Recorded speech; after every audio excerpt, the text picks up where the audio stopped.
అందరికీ hi. So కుసుమ channel నుంచి వెళ్ళి ఈరోజు ఒక మంచి హెల్దీ ఫుడ్ ఐటెంను మీకు పరిచయం చేయబోతున్నాను. ఆల్రెడీ అందరికీ తెలుసు అరటి పువ్వు అంటే బనానా ఫ్లవర్.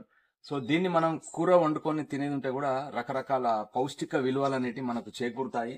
సో ఈ అరటి ఫ్లవర్లో పొటాషియం కానివ్వండి, భాస్వరం కానివ్వండి, మెగ్నీషియం, ఫాస్ఫరస్, సో ఇలాంటి చాలా రకాల ఖనిజాలు ఇందులో సహజ సిద్ధంగా ఇందులో ఇమిడి ఉంటాయి.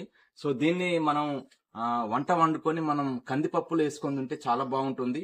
ఈ ఫ్లవర్ కు ఈ చుట్టూ వచ్చేటువంటి బనానా పిందెలు అంటారు వీటిని. సో వీటిని మనం యాక్చువల్ గా వండుకోవాల్సి ఉంటది ఈ రెమ్మలు తీసుకొని.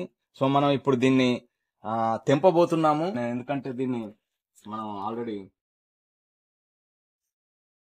డైరెక్ట్ ఇట్లా సింపుల్ గా అనగానే వచ్చేస్తుంది అరటి ఫ్లవర్, అరటి పువ్వు. సో ఇది మనం కట్ చేసిన తర్వాత కూడా ఈ యొక్క రెమ్మలు తీసేటప్పుడు ఇది జిగురుగా ఉంటుంది కాబట్టి చేతికి కొంచెం కొబ్బరి నూనె రాసుకోవాలి.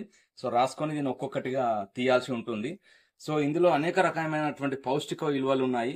సో ఈ ఫ్లవర్ లో ఉన్నటువంటి పౌష్టిక విలువలు అనేక రకాల ఖనిజాలు మధుమేహాన్ని నియంత్రిస్తాయి.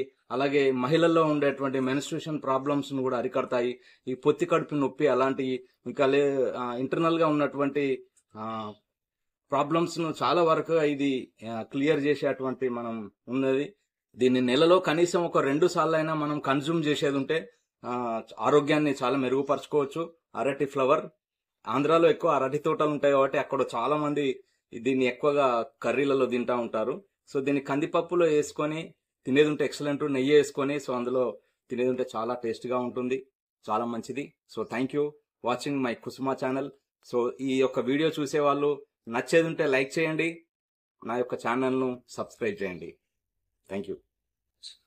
సో దీన్ని మనం ఒక్కొక్కటి ఇది తీసినప్పుడు ఏమైతే అంటే సో ఇందులో ఈ ఫ్లవర్ అనేది ఉంటుంది. ఇది యాక్చువల్గా ఫ్లవర్. సో వీటిని మనం పక్కకి వేసుకోవాలి.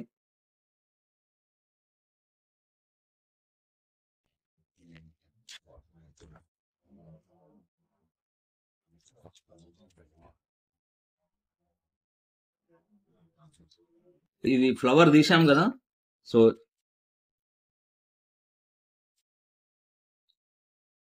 ఇంత ఇంత చిన్నగా